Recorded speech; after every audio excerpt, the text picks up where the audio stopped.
Hello, and welcome to Eastern Roman History. I have the great pleasure of being joined by Dr. Byron Waldron from the University of Sydney. He is an expert in the history of the 3rd century, the Tetrarchy, and dynastic politics in the Roman Empire. He has recently finished a book about dynastic politics during the Tetrarchy, and I have invited him to talk more about it today. Hello, Byron. Hello, Daniel. Thanks for having me. It's a great pleasure to have you here. Well, firstly, I'd like to ask, what was the Tetrarchy? Why was it created and by whom? We get some basic questions down, so introduce the topic. Sure. So the Tetrarchy, it all begins with Diocletian forcibly taking power, essentially, in 284 to 285. And he's very much like every other emperor of the last 50 years or so, in the sense that he is a usurper a military usurper who forcibly takes power. But he very quickly, within the first year and a half or so of his reign, he decides he's going to appoint a fellow general, Maximian, to rule the West, first as Caesar and then as Augustus. And this is a general who is in no way related to him, but they seem to be, at least the sources presented as if they're buddies, which might be true. That might just be what the sources are presenting, but evidently someone who Diocletian could trust. And he makes him a co-emperor. He's made Caesar in 285. He has made Augustus either at the very end of 285 or in early 286. And then in 293, they both appoint junior emperors or Caesar. So, Augustus in this context means senior emperor, Caesar means junior emperor / heir apparent. And they appoint two of these guys, Constantius in the west, where Maximian is ruling, and Galerius in the east, where Diocletian is ruling. And this becomes, this sort of system of 4 emperors. And it's the Roman Empire has had imperial collegiality plenty of times before. We've had especially in the 3rd century. So, sure, especially in the 3rd century. Even going back to Marcus Aurelius and Lucius Verus in the 2nd century. And in fact, there was a previous, you could say, Tetrarchy around that time, because Marcus Aurelius and Lucius Verus appointed as Caesars the 2 sons of Marcus Aurelius at the time, Commodus and Annius Verus. But Annius Verus then died within 3 or 4 years. And so Commodus was left as the single Caesar, and then Lucius Verus dies around the same time as well. But I think, so you do get these sort of grander experiments with imperial collegiality. Another example would be the 2 or so years in which there were 3 Augusti under Septimius Severus, because both of his sons ended up being made Augusti. But this is really the first time where you have 4 emperors who are all actively, they're all adults, because in the case of Commodus and Annius Verus, they're children. These are all 4 of them are adults. They are all, I should have said, Galerius and Constantius, they're generals as well. So they are all involved in the military and administrative structures of the empire, and they all actively rule. There's certainly hierarchy. They don't all have the same power, either de facto or through law. They don't all have the same power, but certainly they're all answering petitions. They are all leading armies. They all have bureaucracies of varying sizes, although it seems that only Maximian and Diocletian have a praetorian prefect. But yeah, it is the first time you're really seeing 4 emperors ruling the empire. And this lasts from 293. Essentially, you still have 4 emperors as late as 311 when Galerius dies. But certainly from 306 onwards, it's already sort of starting to get a bit iffy through civil war. And, crucially, Diocletian abdicates in 305. And that sort of, without Diocletian to hold it together, it starts to fall apart a bit. I suppose a follow-up question would be, do you think it was a success or a failure? I would say it was extraordinarily successful as long as Diocletian was at the helm. but it never going to really work as a long-term arrangement. Essentially, I think the aim, I think it did what it was meant to do when it was first created in terms of short-term goals. Because I guess the crucial context with the Tetrarchy is that, often scholars will cite that this was a response to, scholars will have offered all sorts of explanations for why the Tetrarchy was established. To a degree, there's a bit of truth in all of it. But I think one particular idea that scholars will often come back to is this was a response to foreign threats. And I don't really buy that, because really the most powerful enemy that Rome actually had at the time, the Sasanian Empire, was in a pretty disunified state. But to assess why the Tetrarchy was created, we really have to think, well, what's actually going on in the years leading up to 293? And during that time, the Persian Empire is in a disunified state. There are civil wars between Bahram II and his brother Hormizd. There's another person called Hormizd, who's taken over the Sasanian Kushan territories. They are still reeling from Carausius' sacking of Ctesiphon. They make a treaty with Diocletian that's pretty unfavorable to the Persians. Diocletian's able to install Tiridates III on the throne of Western Armenia. So he got that. When Maximian is made emperor in the West, the Germans are a problem. And they seem to have been a problem ever since the time of Aurelian, when the serious civil war fought between the Gallic Empire and the Central Empire had left the Rhine frontier denuded. And that's why Probus has to fight so many campaigns along the Rhine. And Aurelian, right at the end of his reign, was as well. And Carinus has to spend time there. Basically, it looks like Maximian actually kind of gets a hold on things. Like in 286, 287, 288, he's still fighting campaigns. But after that, it looks like there's a lot of peace on the Rhine. The one thing that is a serious problem in the late 280s, early 290s is Carausius. And so Carausius, being this Menapian officer in Roman service who's an admiral for Maximian, he usurps in northern Gaul, sails across to Britain, and takes control of Britain. In 289, Maximian tries to retake Britain. He clearly failed. The sources are very coy about this, but it's pretty clear he failed. And it even looks like Carausius started retaking. He had lost a bunch of territories in mainland Gaul, and it looks like by the early 290s, he's retaking territories in Gaul. Ultimately, it looks like Maximian and Diocletian had to basically make an unofficial truce with him. And so it's looking pretty bad. And really, I think that issue is one of the key things about the Tetrarchic period, because one of the key issues for 3rd century emperors is how not to be killed by your own army. Diocletian, when he takes power, has to be thinking, how am I going to not be like everybody before me and rule for more than 2 years, which is such a common thing in the 3rd century. And I think Carausius's ongoing success, their failure to get rid of him, was really sort of emphasizing the danger that they were in, that if this goes on, units along the Rhine could start rebelling. They could start favoring with Carausius. It could provide inspiration for other generals in other parts of the empire. And so it seems to me that one of the key functions of the Tetrarchy was to make sure that there's an emperor looking over every major militarized zone of the empire.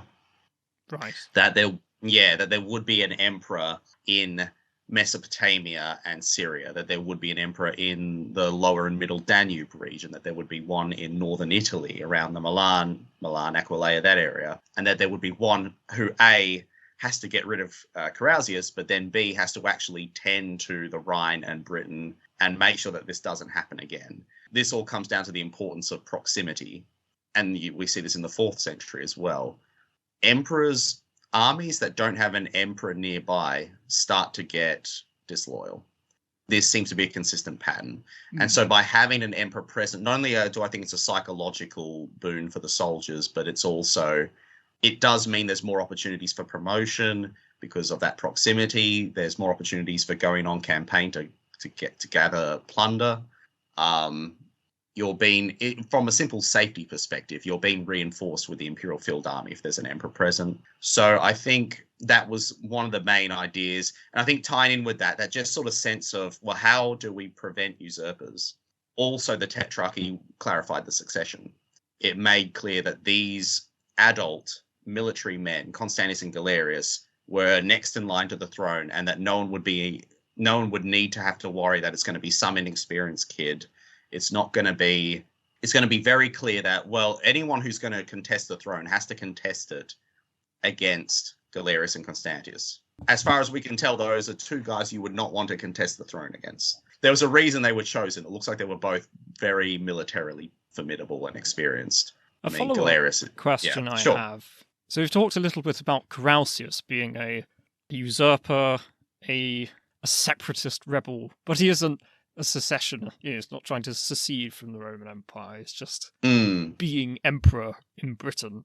There are other usurpations during Diocletian's reign. How did they fit into this? I know there are a couple of usurpations in Egypt, for example. Yeah. After the Tetrarchy is established, there are other ones. Yeah, I mean, just on Carausius, it's an interesting case where it's not entirely clear how to classify him, because his regime is in power for, in the end, perhaps 9 or 10 years, albeit no longer with him towards the end. Electus takes over the British regime. I think Germans call it a Sonderreich, a sort of special regime. Not sure what they really mean by that.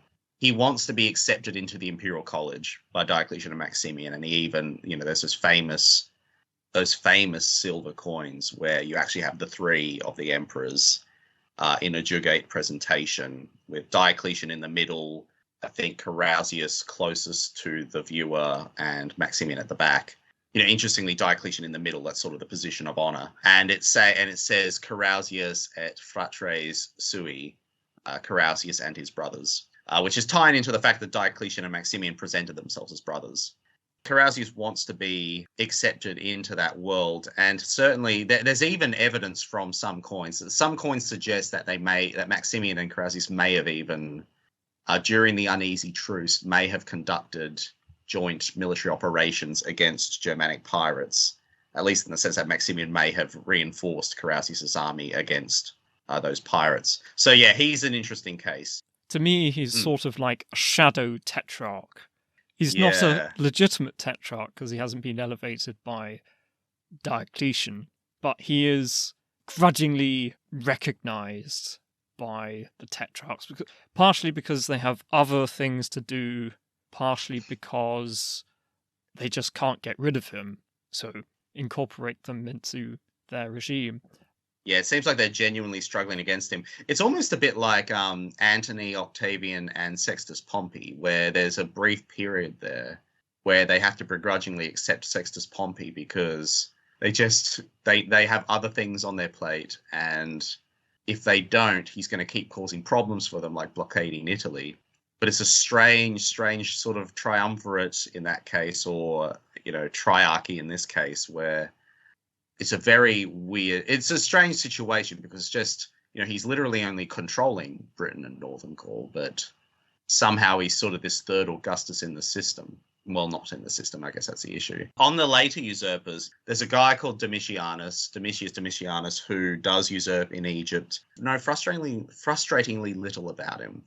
But it seems like he's an unusual case as far as usurpers go, because he doesn't seem to be the classic military usurper. He seems to be someone who the best explanation I've seen given for this, and the problem is I don't think any source actually offers an explanation, or maybe one actually does say it was tax, but the best explanation is that it was tax, because in the late 290s when this happens, this is when Diocletian's taxation system is starting to spread, where he's created this sort of semi-universalized, standardized system of census and indiction to determine, so that every provincial understands that every 5 years they're going to have to give an accounting of what they possess and how what their land has, how productive the land is, what potential for productivity the land they have is. Then they will be assessed how much they have to pay in tax. We know from papyri that in 297, early 297, this system was being implemented in Egypt. It's certainly possible that Domitius Domitianus is tapping into resentment of this new system of taxation, because he's certainly not your classic military usurper, and that's, of course, his big disadvantage, because all Diocletian ends up having to do is besiege him in Alexandria. Admittedly, a long siege, I think maybe 7 or 8 months, but the main issue that usurpation actually poses is it means that Diocletian can't help Galerius against the Persians when the Persians do actually start attacking under a much more aggressive regime under Nasser, who happens to take power the exact year that the Tetrarchy is formed. I think that's what's going on with Egypt, but it's hard to tell. The other notable usurper, we're told about is Eugenius. I should say there is a second Egyptian usurper, but Archelaus, but he just takes over the regime once Domitius dies. But there's a Eugenius, and all we're really told about him is he seems to have been this is at least how it's presented. He's a drunken officer in Syria who, for whatever reason, marched his men on Antioch, and the people of Antioch took it upon themselves to kill him and his men. But then Diocletian punished the people of Antioch, or the Senate of Antioch, because they shouldn't have taken up arms without imperial permission. So that's a very strange case, and I'm not sure what to make of it. Bit of an There odyssey. are rebellions in North Africa and Upper Egypt in the 290s, but they seem to be less to do with usurpation and more to do with those particular local conditions that aren't actually threats to the emperor. They're much more a regional threat. So Upper Egypt, these might be people switching their allegiance to the Nubians and the Blemmyes, for example. Or in the case of North Africa, it's more like unruly Moorish tribes no longer submitting to imperial authority. While I think that Carausius is probably the big factor in the lead up to the Tetrarchy, certainly what actually ends up happening is, they do have all these other issues appear, and probably the biggest one is Persia, where Persia doesn't seem like much of a threat before the Tetrarchy is formed. But then Nasser takes power, and Nasser is clearly absolutely bent on a sort of reviving the years of success of his father, Shapur I. So that's a whole other issue for the Tetrarchs to deal with. Writing your book, what sources do we have for the Tetrarchy? And the follow-up question would be, what is the historiography for the Tetrarchs and the subject you have studied? Sure. The sources are very, very variable and imperfect. There's no complete narratival account of the Tetrarchic period. The closest that would have existed for that, at least not in any detailed sense, the best that probably existed would have been Eunapius's history, which is now provided in a shortened form by Zosimus, although Zosimus uses other sources as well, but he does seem to be shortening Eunapius's history.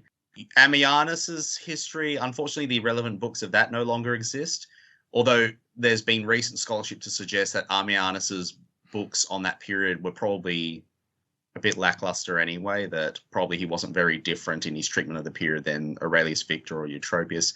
Essentially, they make for interesting sources to study, but they are very, very problematic in their own different ways. So a lot of the sources are panegyrics, so speeches of praise delivered to Maximian and Constantius. There are no panegyrics that survive to the Eastern emperors, at least not in any complete form. So they are, of course, being speeches of praise, they are going to be very adulatory and presenting everything in the best possible light. But on the other hand, we also have Lactantius's On the Deaths of the Persecutors, which is a polemical Christian pamphlet against the Tetrarchic regime for their persecutions. So, of course, it's going to be presenting everything very negatively. There are summary histories, so not very detailed accounts of the events, such as Aurelius Victor, Eutropius. Again, Zosimus is one of the best that we have because he is using Eunapius, but a lot of his history is missing.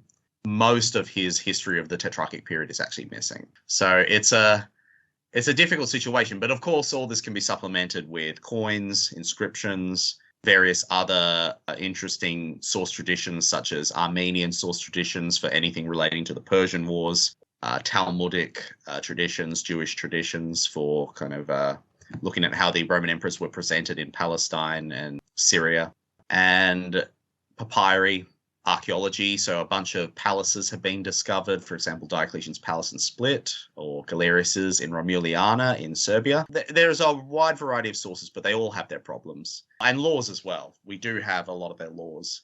That's also carries its own problems because these laws are preserved to us through the Justinian Code. Certainly the editors of the Justinian Code are known to cut things out, to change the wording of things for a 6th century audience. And so there are issues with that. And sometimes they misdate things, like the dates change. Misdating a law can be very problematic for trying to work something out. In terms of the historiography, what I was looking at was very much the dynastic politics of the Tetrarch. So kind of what are they even trying to do? Why is the Tetrarchy a thing? Why are they overlooking the sons, passing over sons when it comes to succession events? What role does imperial women play in the regime? Why does Maximian and Diocletian present themselves as brothers? What roles do the sons play in the regime, like Constantine and Maxentius? So looking at those questions, and essentially, often the two main schools of thought are, on the one hand, the idea that the Tetrarchy was a system. This was something that was put together with a very clear plan in mind and with very long-term goals. Yeah, this sort of grand experiment with very clear goals. And this is an idea that begins in 19th century Germany, where the scholars are the German scholarship in the 19th century was very impressed. They were very impressed by Diocletian because they saw him as this great reformer and powerful and talented administrator. And the context for that is Germany in the late 19th century is forming Germany. The context unification. The context is state formation, where for the first time in modern history, we start seeing this rise in scholarship that's actually wants to kind of understand, well, what is Diocletian trying to do? And the tendency is to view him as this sort of mastermind. And this is a change from the traditional early modern view of Diocletian, which was much more, well, he was a persecutor and there isn't much more to it than that, where the Christian perspective was much more predominant in how people thought about Diocletian. There's operas about him where he's the villain. The late 19th century, we see that change. Then getting into the mid-20th century, late 20th century, there is this, especially in the Anglophone world, especially British scholars, there was this rise in the opposite direction where especially Timothy Barnes, but various French scholars as well, would kind of look at Lactantius's account. And Lactantius very much presents Diocletian as someone who wasn't in control, that he was kind of being bullied by Galerius, that he wanted to give power to Constantine and Maxentius, but Galerius basically threatened him not to do it. And so the British scholars take it in that other direction and kind of, and a lot of them, even if they don't take, generalizing a bit here, but like there was a tendency in especially the 60s, 70s, 80s and 90s, a bunch of these British and French scholars would take this account, and even if they wouldn't wholly accept it, they would be thinking in terms of, but essentially this was a coup, that this was a Galerian coup. That's why Maxentius and Constantine didn't succeed to the throne. I guess, and I think both of these sides have merits. Galerius was good at benefiting from Diocletian, that he had Diocletian's ear. He was someone who spent a lot of time with Diocletian. It was probably in a position where he could influence Diocletian's decision-making. That seems pretty clear. There's also no doubt that Galerius would have been an increasingly prestigious a figure because of his victories over the Persians. That said, I think there's a lot wrong with Lactantius's account, that there are things in there that I think don't stand up to scrutiny. That ultimately, I do think that the succession events, for example, which is one of the key areas in which scholarship is split, I think in the terms of the succession events, I think it's clear that whatever is happening is what Diocletian wants, even if Galerius is influencing him to a degree regarding what he wants. That I'm not saying Galerius should be separated from that process, but I also don't think Diocletian's not a passive player in this. If things are going the way they're going, it's just because Diocletian wanted them to go that way. That said, we also don't want to exaggerate and turn him into this almost modern, this person with a modern level of control over his empire, with a sort of an almost anachronistic understanding about states and how they should be run. That he has an entirely non-dynastic view of things. Like, that would probably be too anachronistic. And I also think we shouldn't be taking the role of improvisation out of the picture, that he doesn't necessarily always have a grand plan, that he's reacting to things. For example, Carausius' usurpation. And this isn't that kind of way of thinking about it also isn't as early as the 1940s. William Sestol this French scholar, was thinking in terms of combining this as well. This idea that he did have these unusual ideas, but a lot of it was improvised and a lot of it was reactions to things as opposed to just being some plan that he put in place as soon as he took power. But that's an idea of the historiography, that it's very contentious. Interestingly, there's often been very nation-specific lines in which this debate has been drawn, which is a curious thing to have happened. Although these days that's far less the case. There's certainly plenty of Brits who would be thinking more in terms of thinking away from the Lactantius approach. There's many who no doubt do that. There's many Germans who are probably much more inclined to accept Lactantius as well. I think it's blurred a lot now. But there was a time when it seemed much more divided, which is interesting. No, it is very interesting. Well, I remember doing my own research, and it was like, did Diocletian have a grand plan, or was it just he was a very good problem solver? I think you do get hints of his limits as a statesman, especially when it came to the economy, which is something that a lot of emperors struggled with, but his monetary reforms don't have the impact that he really wants. His edict on maximum prices is a disaster. Yeah. There are just some things which he cannot do, even throwing the whole weight of the Roman state behind it. But then the things which he has much more familiarity with, like the army, the administration, his experience as a soldier, and the equestrian order and sort of non-senatorial classes, is where he really shines. As you say, I mean, that's what he has more experience in. He is he's a career officer. He's someone who's risen. He's ascended the ranks. Yeah, whereas I think, the economy, certainly that's an area where Roman emperors often struggle, as you say. And yeah, the Prices Edict is an obvious failure. But it does also point to one of the tendencies that we can pick up on with Diocletian is that this is a guy who tries to solve problems with innovative solutions, because the Prices Edict was a pretty out there bit of legislation, and it was a failure. But it seems typical of Diocletian that he would try that.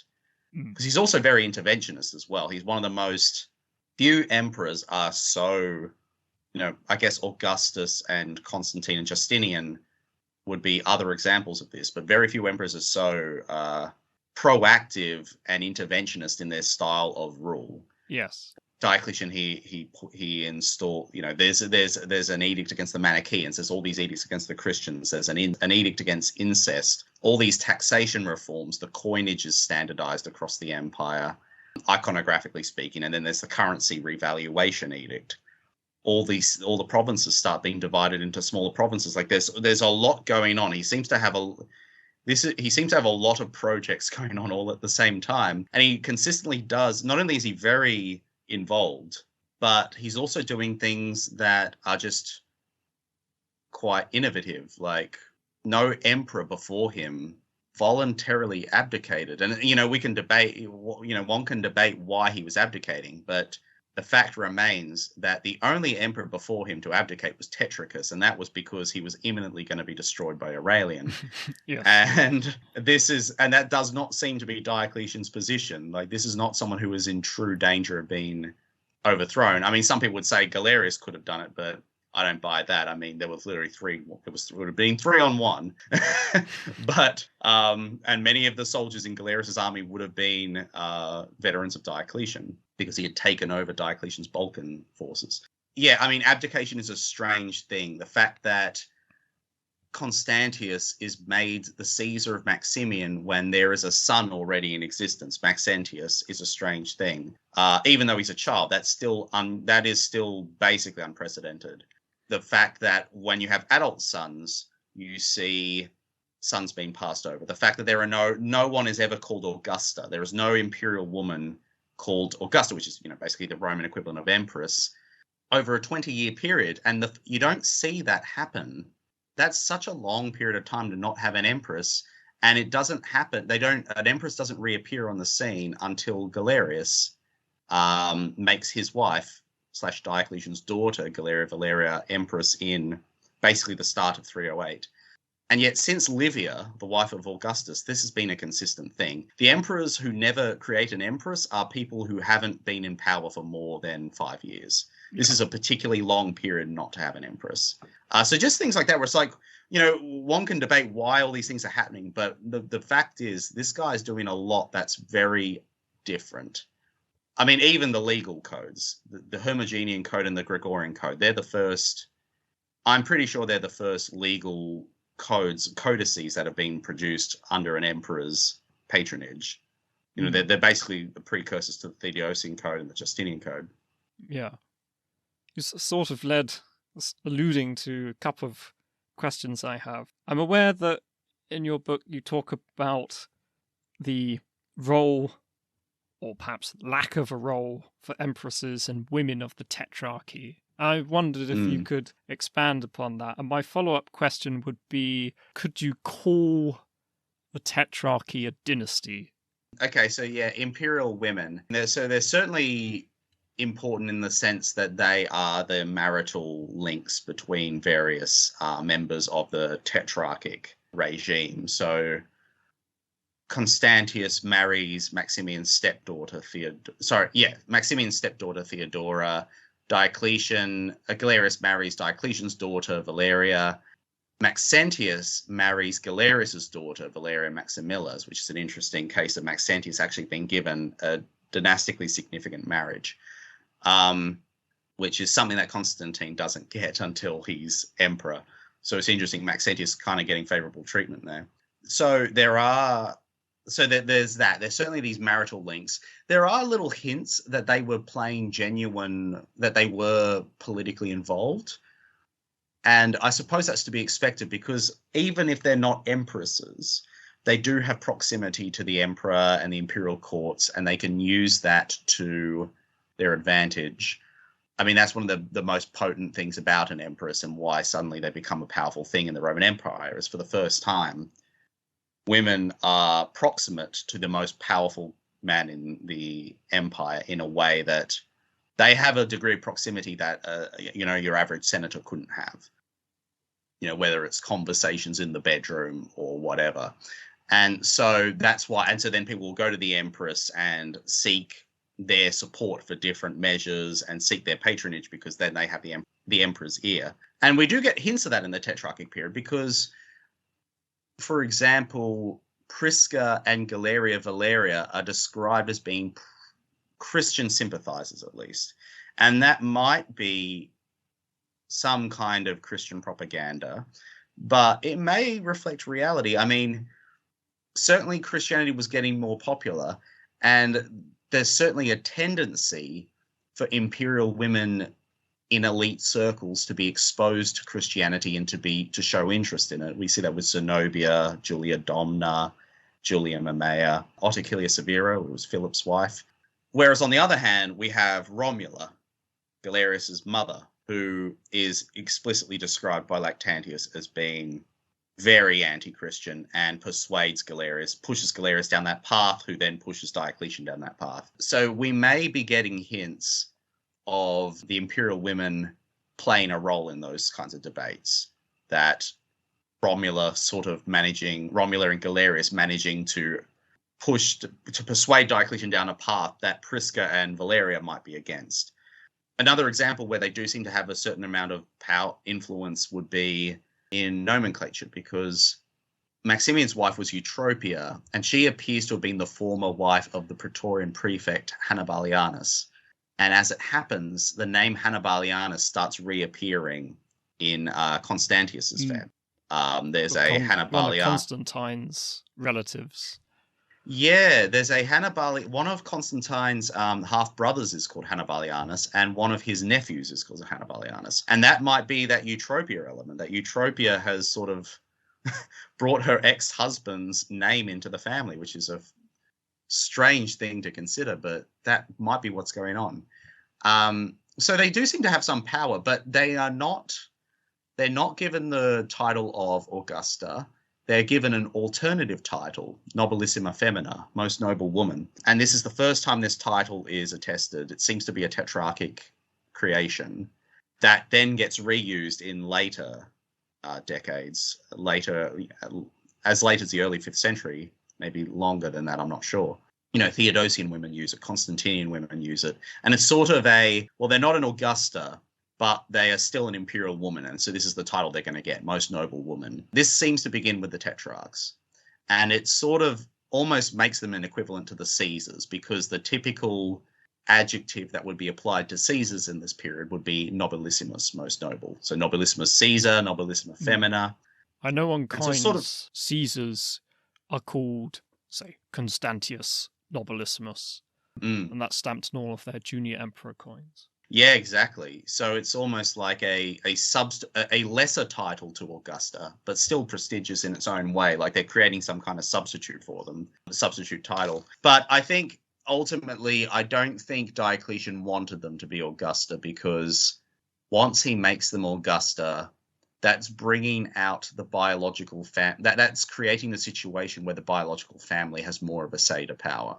It's sort of enhancing that power. And so I suspect it relates to the succession events, that, maybe this wasn't always the reason he was denying them the title of Augusta, but maybe it was the case that over time it became less and less of an appealing thing to do. That, are we going to make them Augusta yet? Well, this is going to clash with the following plan. I think that ultimately became an inconvenient thing to do. And so they started going with this, or maybe it was a desire to just not commit to anything just yet and give them a substitute title so that he doesn't have to commit to any kind of succession plan just yet. Because clearly already by 293, he's not thinking of the succession in entirely conventional terms, because he's created these two Caesars.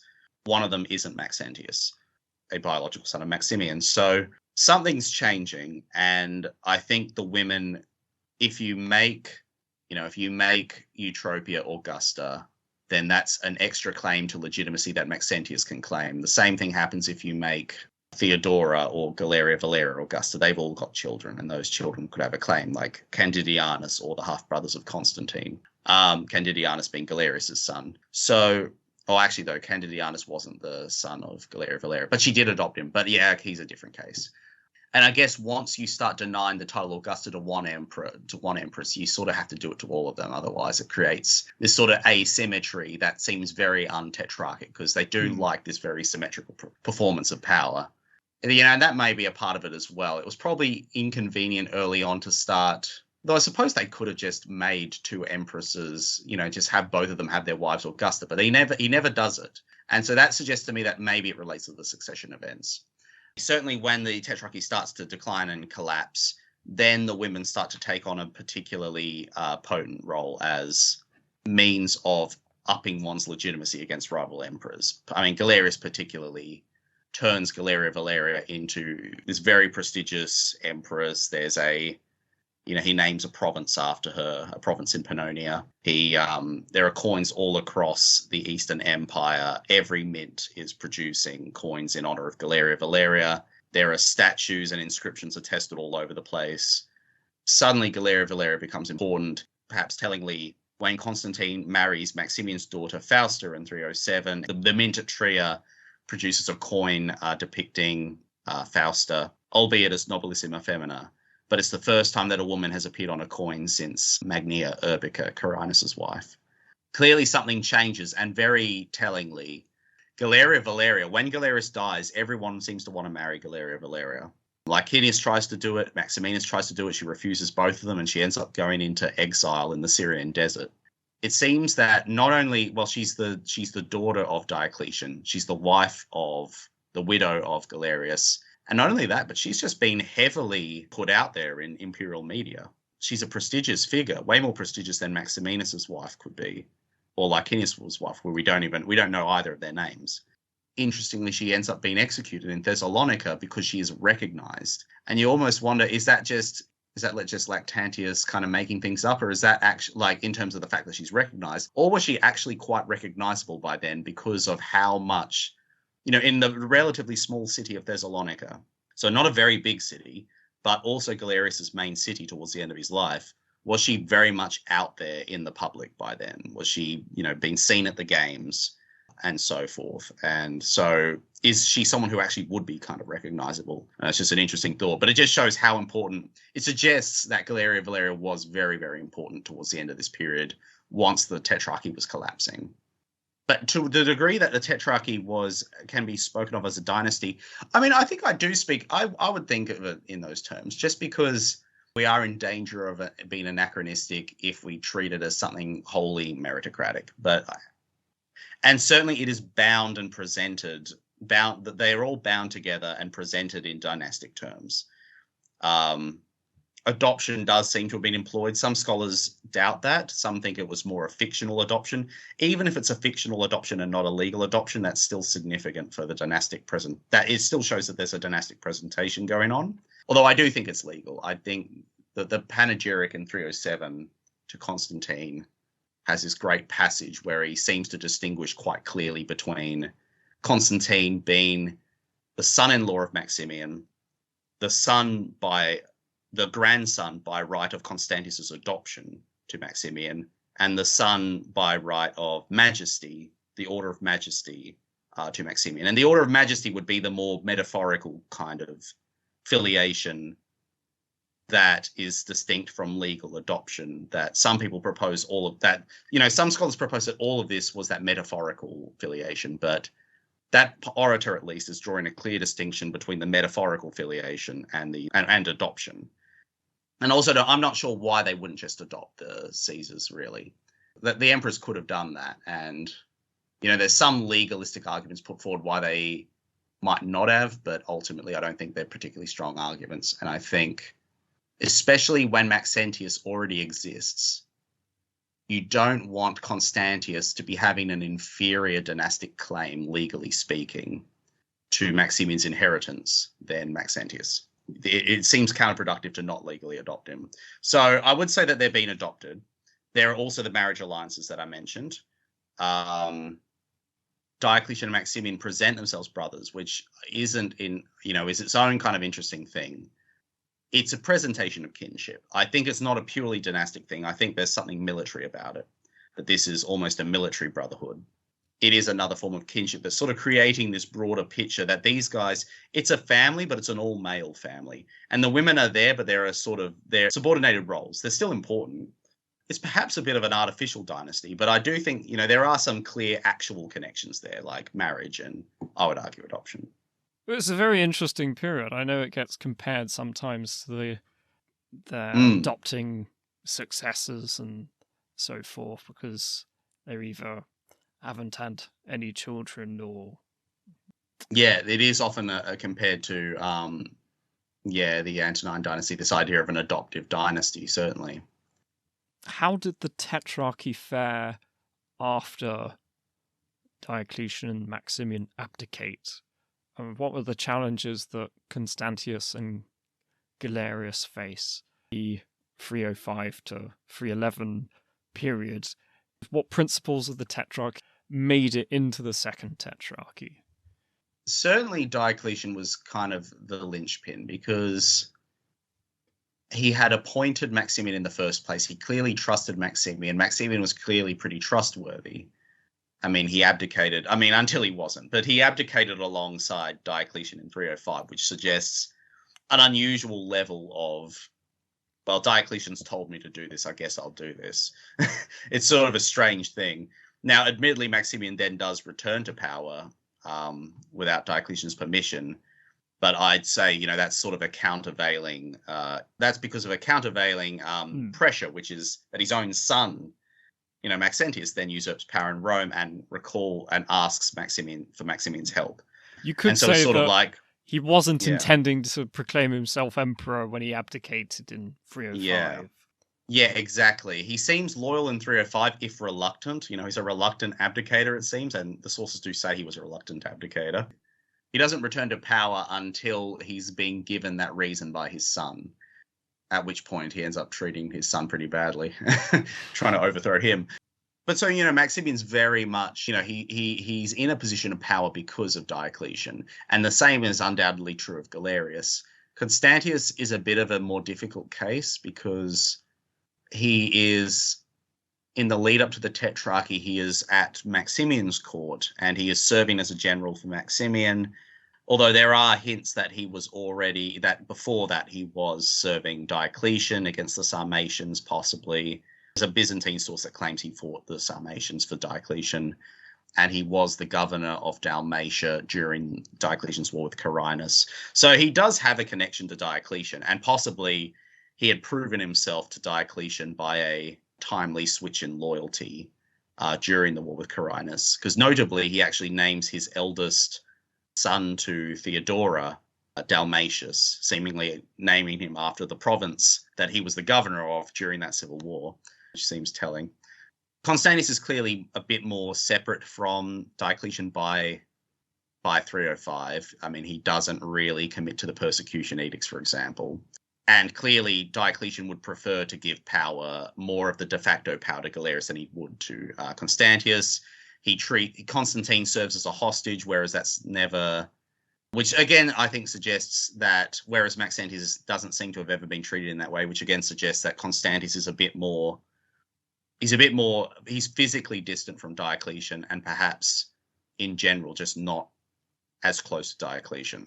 So, but in overall, Diocletian does seem to be that linchpin before his abdication. And when he does abdicate, I mean, Diocletian seems to have created this sort of dangerous succession where they've managed to get Maximian and Constantius agree to Severus and Maximinus being the new Caesars rather than the sons of either of them. For the time being, that seems to have worked, but this system is also a bit unstable in the sense that Constantius is nominally the senior emperor. But in practice, Diocletian and Galerius have set it up that Galerius is going to have more power, because the two Caesars, one of them's a friend of Galerius. Severus is a friend of Galerius. Maximinus is Galerius's nephew. It looks like it's a far from perfect succession, and yeah, clearly it was a difficult situation, and they were trying to make something. Controversial decisions were made to make this decision. In making this succession, it was a controversial succession, and so what we then get is what Bill Ledbetter has argued is, in order to even get Constantius to agree to all this stuff, it looks a bit like the divisions between the different tetrarchs, the geographical divisions, seem to have been kind of hardened and solidified.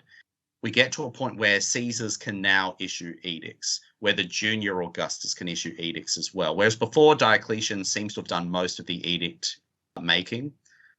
Basically, every empire-wide edict seems to come back to Diocletian, whereas we now start to see, and the one edict that isn't Diocletianic, which is a Galerian edict, the one against incest, people generally think that it stems from Diocletian. But we're now seeing all these different emperors issuing edicts. Caesars, for example, issuing coins with the, I don't remember what you'd call it, but SM is on the coin, meaning Sacra Moneta, and that these gold coins with Sacra Moneta, and traditionally that SM would only appear on mints where the Augustus was present. But now Caesars are doing it, which demonstrates financial independence. And literary sources speak of increasingly, I think both Eusebius and Carausius speak of the empire for the first time being truly divided with this succession event, that there is clear divisions in place. Eutropius, meanwhile, speaks about how Constantius basically left the governance of Africa and Italy to Severus and Galerius rather than play any part in it. So it seems that there are harder divisions being set in place, and all of this suggests to Bill Ledbetter that maybe there was sort of, because Constantius had to accept this increasing de facto power in Galerius, that Galerius was becoming increasingly powerful. Constantius's condition was that the Caesars, all these territories were now more autonomous, that the degree to which Galerius could actually influence these different territories had been lessened. That's Bill Ledbetter's theory. In any case, it's certainly the case that the empire is much more divided, seemingly in terms of actual legal boundaries and finances as well. in terms of administrative power as well between the different tetrarchs. And so and yet we're also seemingly having two different senior emperors, a nominal senior emperor, a de facto senior emperor. Of course, Constantius, in his capacity as senior emperor, is not willing to let Constantine be snubbed, and he then makes him his successor anyway. If Lactantius and the Origo Constantini are to be believed, Galerius did not approve of that particularly, but I mean, Constantius was technically the senior emperor. So those are the sort of issues that they're dealing with. It's sort of, not only is Diocletian not there, but the system is inherently a bit more unstable now for a number of reasons. And that, of course, reaches its climax when, within months of Constantine's accession, Maxentius, supposedly jealous of the power that Constantine had received, then seizes power in Rome. And that is completely outside of and it creates a serious problem in the sense that, this is done completely outside of the tetrarchic system. Well, system, in quotations, but like it's not validated by the tetrarchic regime in any way. He wasn't appointed by, he hadn't been co-opted into power by Severus in the West, in Milan, or by Diocletian in the East at Nicomedia. It was not a part of any of the tetrarchic ceremonies that usually would take place. It was a usurpation. But he also does have the claim, this is an empire where dynastic norms there's no rules governing succession. This is not a system with clear rules of how the monarchy should function, not least because they like to pretend it's not a monarchy. There's been the norm in place for centuries now that sons succeed, the emperor is succeeded by his son, if that son is available, if there is a son. And that's been the case quite unambiguously since the Flavian period. There's been periods where that wasn't the case simply because sons weren't around, they weren't available, and so they choose to adopt another member of the family. For example, that's what we're seeing in the Antonine dynasty. I mean, it's also true with Augustus in some respects, because he spends half of his reign trying to find some male heir to succeed him in some the only capacity. The only reason I excluded the Julio-Claudian period from that was just because the Julio-Claudian period does do some strange. They still seem to be ironing out they're still working out how the new Roman monarchy works. Because they keep keep setting up after Augustus, which it does, but Augustus didn't know that. Because they also keep setting up almost dual heirs at times, where they have, Tiberius and Drusus, Gaius and Lucius Caesar, Britannicus and Nero, Caligula and Tiberius Gemellus. They keep having these duos where it's kind of like, and none of those duos ever make it to power as a duo, of course. Always one of them dies, or both of them die for other reasons. But certainly this is the norm. And so naturally, Maxentius thinks that he should be succeeding to power. And naturally, many people in the empire are going to think that. I think the reality is the tetrarchs were also victims of their own success, because one of the problems, I think, with the late 3rd century is that no emperor is ever in power long enough to truly transform how people were thinking, to really influence the landscape in terms of how people think about their power.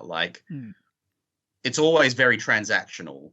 I think the only one that's sort of true is in terms of lasting long enough to be able to meld the empire as Gallienus, but he has the trouble of his entire family is killed off during his reign, so it can't succeed to anyone.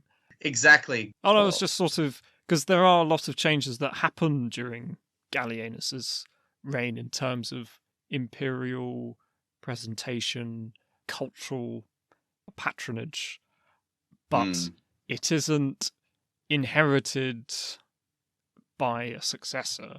Although other emperors do carry on with this, like Aurelian, then the Tetrarchs, who completely change imperial representation. To take the example of Trebonianus Gallus, he has a son, Volusianus, like when Trebonianus Gallus dies, inevitably Volusianus is going to die, because there's just been, it was a 2-year reign. It's not really long enough to set in place any kind of real reverence or a real kind of aura of legitimacy around the, kind of Gallan dynasty. Gallienus is, as you say, in a position to do that. But for a while even towards the end, I'd say he is. But the problem is, he loses a lot of family members early in his reign. He loses 2 of his sons and he loses his father. It almost looks like he sort of backed out of it, that he didn't want to lose any more family members, because he did have one more son and he did have a brother, but he never sets them up as potential heirs, it seems. And as it happens, when he is assassinated, the Senate, who always hated him, then uses that to butcher those 2 anyway. But notably, the army actually was very bothered. They were upset by Gallienus's assassination. They needed to be paid off.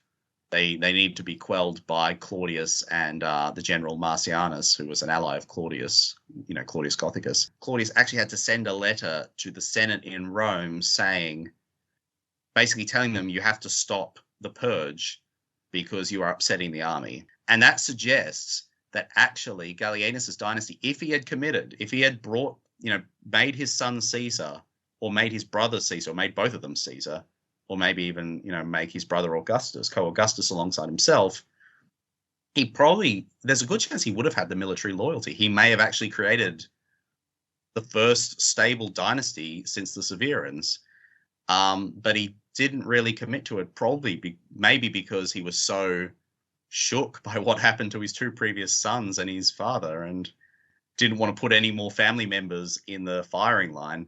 But it suggests, to get back to the Tetrarchs, I think because they are so successful in terms of, defeating foreign threats, defeating usurpers, ruling an empire that actually would feel relatively stable compared to everything that's happened in the last few decades. Their own longevity. And just the fact of longevity, they're being normalized. You're going to get to a point where naturally people are going to be looking to Maxentius and Constantine and seeing them as, well, they're extensions of Maximian and Constantius. And Constantius is the savior. He recovered Britain. He's the savior of Gaul. Maximian's the savior of Africa, and earlier the savior of Gaul. And they've been around for a long time. They've done all these reforms. And I think it becomes a thing where, as much as Diocletian and Galerius might not want those 2 taking power, the fact that their regime is successful means that those guys are going to be viewed as a part of the regime no matter what. They're going to benefit from that aura of legitimacy, because the Romans did think in terms of the sons inherit the dynastic qualities of the father. Well, they ideally do, and if they don't, well, I guess, kill them. But ideally they do, and you see all those things about, well, we see in Constantine's face the look of the face of his father in the panegyrics to Constantine. That's just it's sort of one of the key ways in which they thought. And also dynastic succession, its stability. When it works well, it seems like a clear way to ensure a stable succession. If you say, well, naturally this person's going to succeed this person because he's the son, it seems like a convenient thing. The problem is, in the world of the Tetrarchy, it's ceased to be convenient because there's now all these competing claims and competing forms of legitimacy. Should it be the person who is the son of the emperor who should succeed, or is it the person who Diocletian personally invested with the pollumentum, the imperial cloak of the imperator outside of Nicomedia in a ceremony before the soldiers? Is that the person who should actually be the emperor? And clearly Diocletian is wanting to install this ceremonial form of military acclamation where he took power outside of Nicomedia, and then at the same spot, he invests Galerius with imperial power at the same place. And then Galerius and Diocletian do that for Maximinus in 305, and it's sort of creating, and we're specifically told by Lactantius that in the case of 305, not only was the army present, but representatives from legions from across the empire were present. So it's like they'd taken military acclamation, and they've made it into a ceremonial bit of pageantry at a specific place just outside Nicomedia. So that's a competing form of legitimacy to Maxentius seizing power in Rome. But not only is Maxentius a son, Rome is the ideological heart of the empire. And so should Rome get the say, or should it be Nicomedia?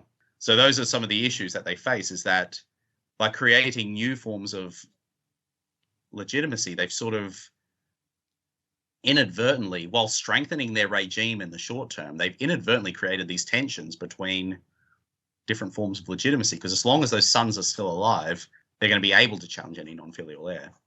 Yeah. I suspect that's probably why Licinius in the end just has all of them executed in is it 313? Yeah, in 313, yeah, that's it. I mean, Licinius was brutal, but you can see why he did it. And you kind of see it a bit with 337 as well. Maxentius's massacre of his family, or extended family. Yeah, especially if it's actually true. I mean, this is obviously a debated thing, but was Constantine actually an illegitimate son of Constantius rather than a legitimate one? If he was illegitimate, I mean, at the very least, there were rumors circulating that he was illegitimate, and that means that extended family is a threat to the claims of Constantine's. I mean, sometimes massacres seem to be the answer in these dynastic politics. So, with your book, what did you find was the most difficult thing to research for it? Most difficult thing to research? I'm not sure.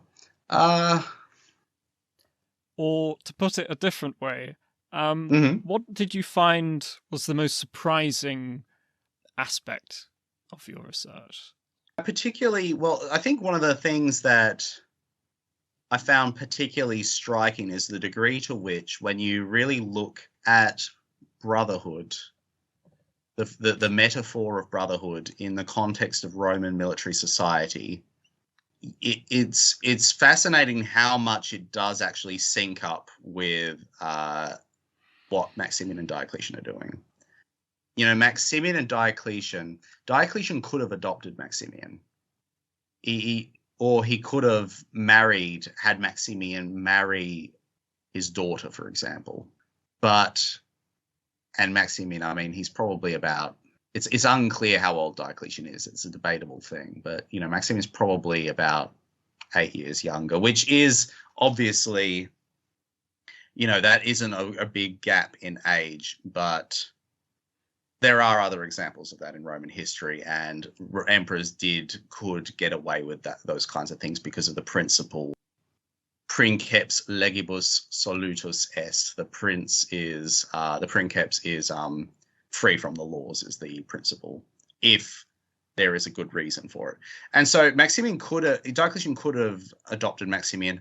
Alternatively, he could have married him off to his daughter or something like that. That would have been a very normal thing to do. Never does it become an adoptive relationship, and they don't actually ever enjoy a marital tie to one another until around the year 300. So, you know, for the first 16 years, there is no actual legal tie between the two of them. And the year 300, that would specifically be, you know, around then is when Maxentius, or later, is around when Maxentius married Galeria Maximilla, Galerius's daughter. And so that would be the two sides kind of connecting through marriage. But before that, that doesn't exist. And every previous emperor who has chosen a successor who is not related to him has had to use adoption or marriage or both to bring him into the family. And Diocletian never does that. Diocletian instead chooses to give him the appellation frater, brother. That unique fact it shows that this isn't just dynasty in this case, that this isn't, if he was purely just wanting to demonstrate dynastic unity, he could have done the usual things that Roman emperors did.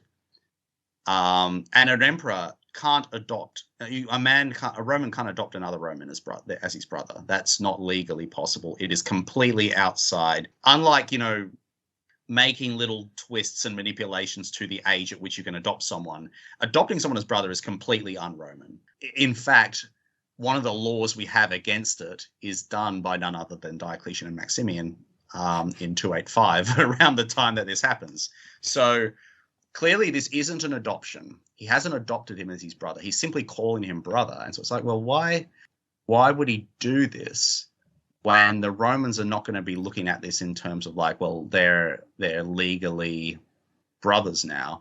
And actually the best explanation does seem to be the military, because, well, we can see from inscriptions that often soldiers call one another, Roman soldiers, they call one another brother, even though they don't share the same name, often even if they have explicitly different, one could be the son of Pacatus and one is the son of Mucar, and so they clearly are not brothers. Maybe in some of those cases they are half brothers because the mother might be the same. But we do know from, there are inscriptions that attest to this metaphorical fraternity. That, for example, there's an inscription in Prusias ad Hippium in I think Bithynia, where there's a unit that it sets up this dedication to their commander, and they set up their commander by virtue of fraternity. Those are the words used, by virtue of fraternity.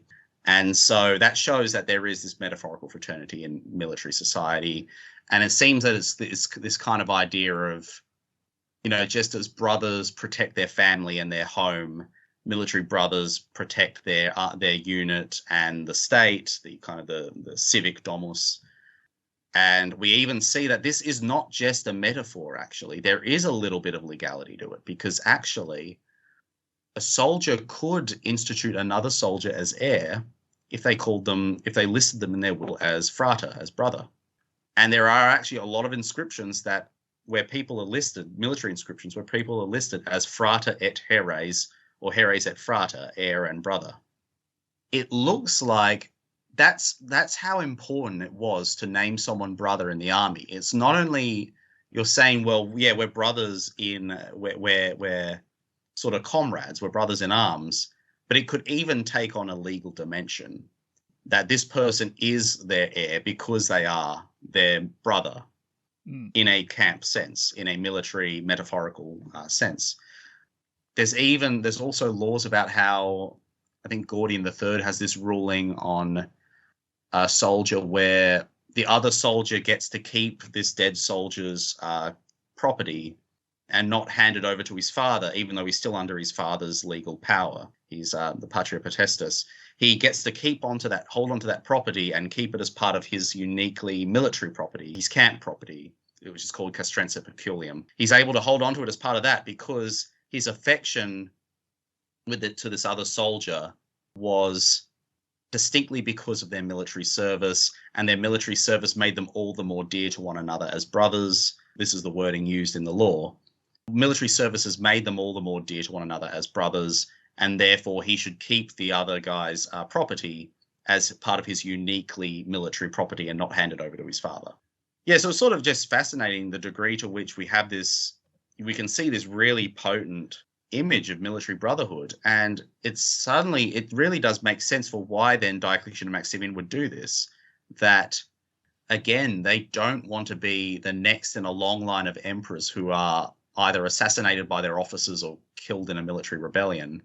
It seems that this is yet another way in which they're trying to find ways to respond to these problems, and how they decide to express their dynasty then and their kinship to one another is through terminology that's going to hold sentimental value to the soldiery, even though it has no precedent in the practice of Roman emperors. And even though it's not actually the legal adoption of someone as a brother, it's going to hold sentimental weight and even a little bit of legal significance to the soldiery viewing this.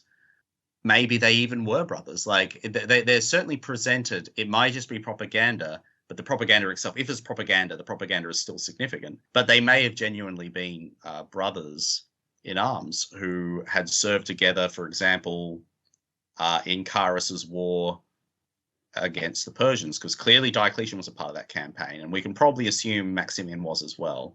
since he clearly trusted Maximian enough and sort of sent him off to the west. Probably he was a part of the army as well and was there when Diocletian seized power.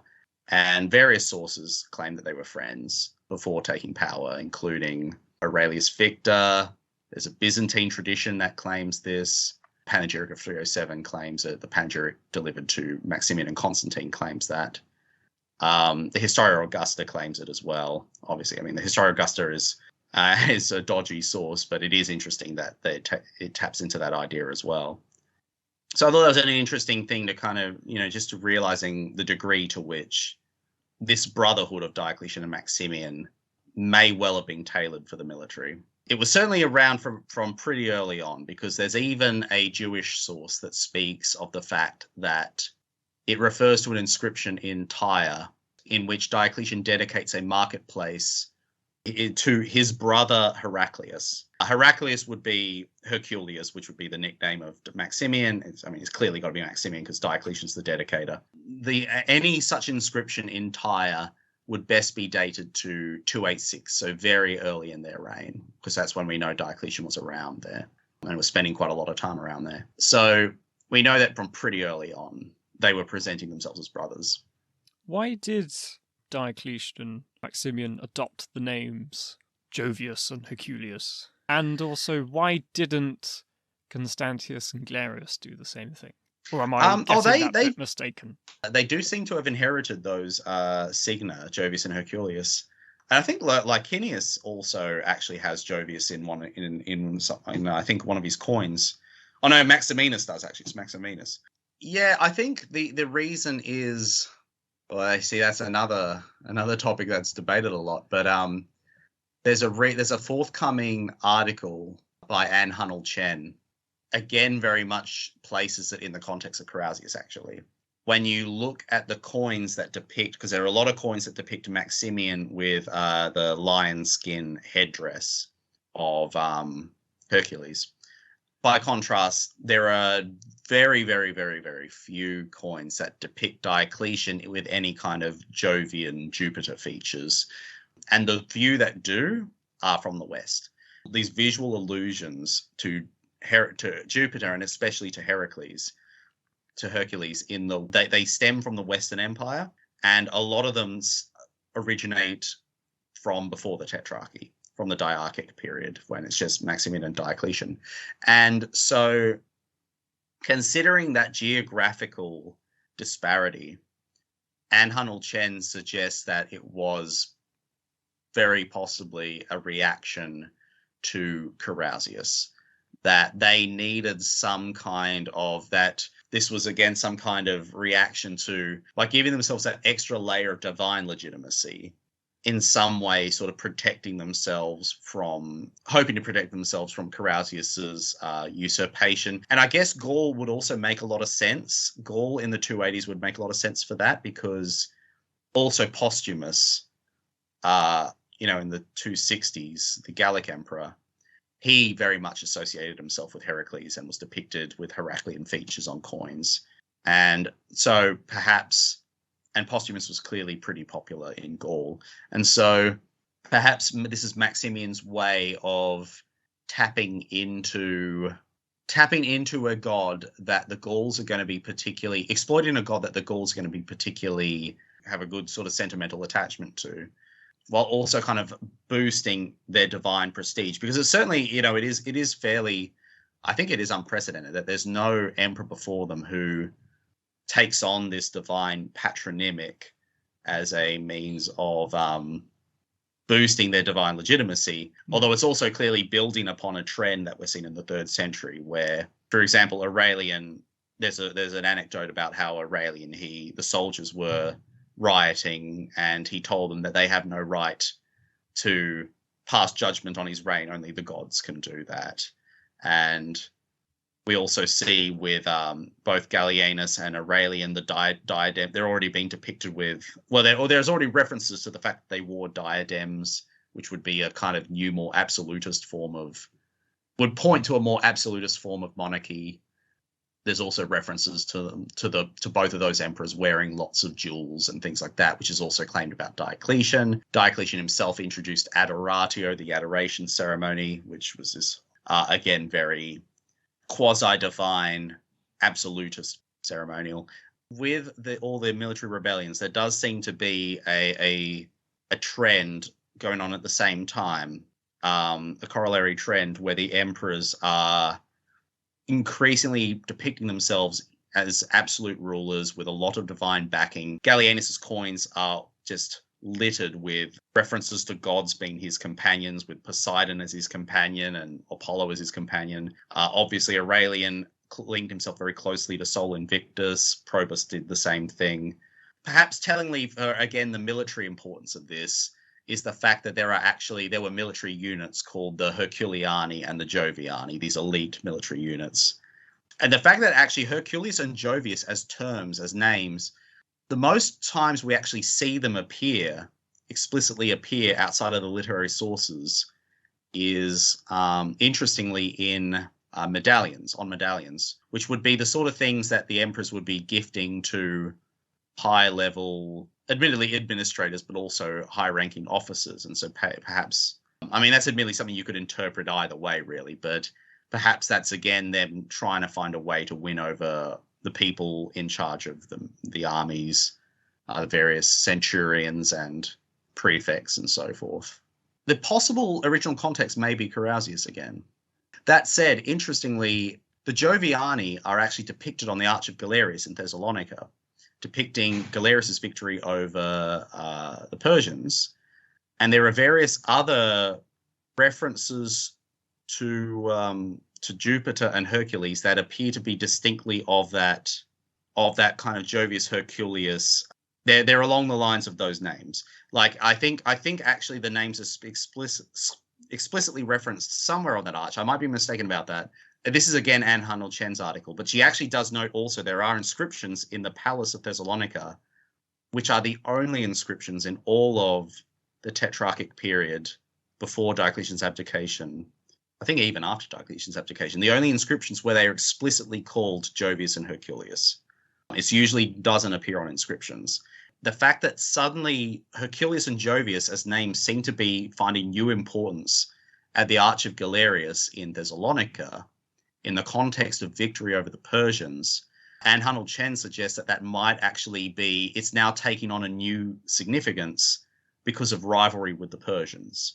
That the Persians were certainly all about, the Sasanian Persians did a lot to present their kingship as divine to a degree that went beyond their Parthian predecessors.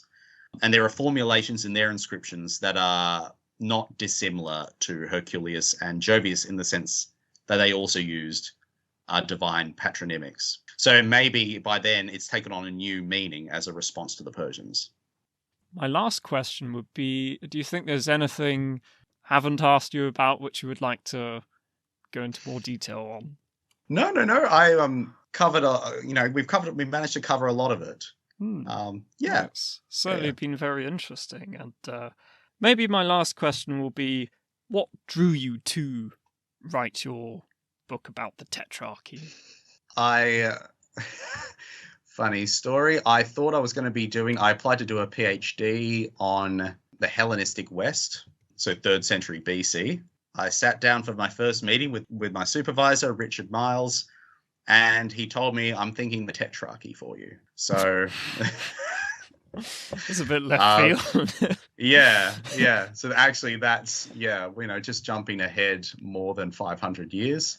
And I hadn't thought much about the Tetrarchs before that time, actually. But I think he realized that they would appeal to me because I find fascinating military juntas and, what happens when generals take power and how that comes about.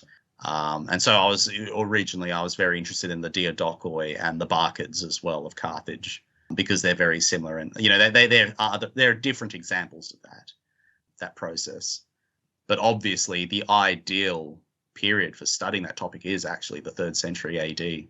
So, I mean, that's really all about soldiers taking power. So I wasn't expecting it, but I spent 6 months reading up about the Tetrarchy to decide what my angle would be and eventually settled on dynastic politics.